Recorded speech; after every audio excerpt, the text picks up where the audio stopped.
Kalau kita bicara soal tokoh-tokoh penting dalam agama, nama Nabi Ibrahim pasti selalu muncul. Tapi pernah nggak sih kepikiran apa yang sebenarnya membuat beliau begitu istimewa dalam Al-Quran? Nah, kali ini kita akan coba bedah bareng-bareng warisan doa dan perumpamaan dari seorang nabi yang luar biasa ini. Oke, pertama-tama coba lihat angka ini. Nama beliau itu muncul bukan cuma sekali atau dua kali, tapi sampai 70 kali di 25 surat yang berbeda dalam Al-Quran.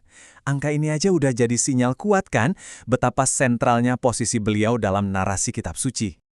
Nggak cuman itu, beliau juga dianugerahi gelar Abu al-Anbiya yang artinya Bapak para Nabi. Ini gelar yang luar biasa ya. Ini semacam pengakuan bahwa dari garis keturunan beliaulah lahir nabi-nabi besar lainnya, mulai dari Nabi Musa, Isa, sampai Nabi Muhammad. Kebayangkan, warisan spiritualnya itu benar-benar ikut membentuk sejarah dunia. Tapi mungkin dari semua gelar, yang paling personal dan menyentuh adalah sebutan Khalil Allah, sahabat Allah. Wow, sahabat Allah. Jadi, apa sih yang membuat Ibrahim bisa mendapatkan kedudukan dan warisan yang begitu mendalam ini? Yuk, kita cari tahu.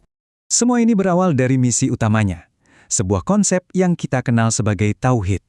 Jadi, ini adalah sebuah pendirian yang pada masanya itu dianggap super radikal dan nggak bisa digoyahkan, yaitu untuk menyembah satu dan hanya satu, Tuhan yang sejati. Dan beliau ini nggak cuma diam-diam aja nggak setuju loh, beliau itu maju, secara aktif dan berani mempertanyakan praktek kaumnya. Nah, dari sinilah panggung disiapkan untuk salah satu pelajaran paling kuat dan dramatis dari beliau. Nah, lihat deh langkah-langkahnya di sini. Ini bukan aksi penghancuran yang acak. Ini tuh kayak sebuah demonstrasi yang jenius, direncanakan dengan sangat cermat. Tujuannya apa? Untuk nunjukin betapa nggak berdayanya berhala-berhala itu, sekaligus memaksa kaumnya untuk mikir, dan menghadapi kesalahan fatal dalam logika mereka sendiri. Pelajaran yang ngena banget kan? Tapi Ibrahim itu bukan cuma soal aksi-aksi berani di depan publik. Justru, dari doa-doa pribadinya, kita bisa seolah-olah ngintip langsung ke dalam hatinya dan melihat betapa intim hubungannya dengan Tuhan. Coba kita resapi doa ini. Di sini kita bisa ngerasain banget kerinduan tulus seorang ayah. Beliau minta bukan cuma sekedar anak, tapi anak yang soleh.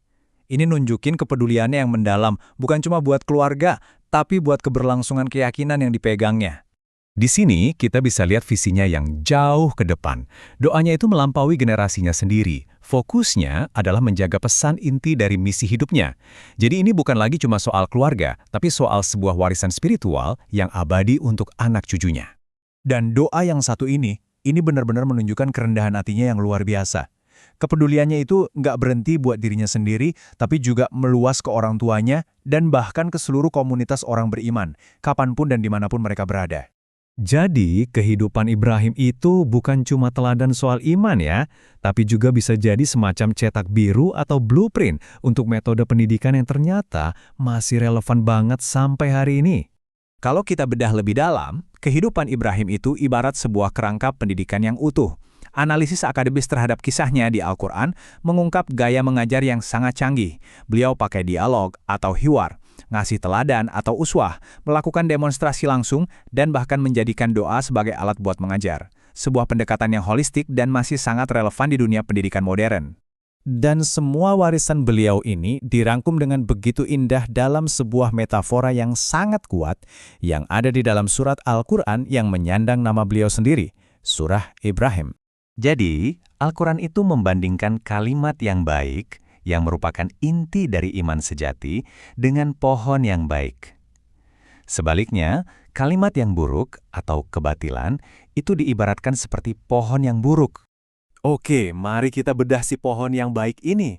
Akarnya, yang jadi simbol keyakinan, itu tertanam kokoh banget di dalam hati. Cabang-cabangnya, yang mewakili ilmu dan amal, menjulang tinggi ke langit.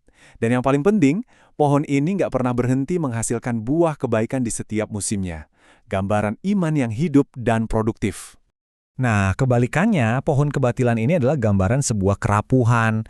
Tanpa akar yang kokoh, dia sama sekali nggak stabil dan gampang banget tumbang. Nggak mampu menghasilkan apapun yang bermanfaat. Ini metafora yang kuat banget tentang betapa pentingnya sebuah fondasi keyakinan. Gambaran yang cemerlang ini menunjukkan bahwa inti dari pesan Ibrahim, yaitu iman yang sejati, memang dirancang untuk menjadi sumber kekuatan, ketangguhan, dan kebaikan yang permanen dan gak ada habisnya. Dan pada akhirnya, semua warisan Ibrahim ini meninggalkan kita dengan satu pertanyaan mendasar, seperti yang terpampang di sini. Akar apa yang sedang Anda tanam?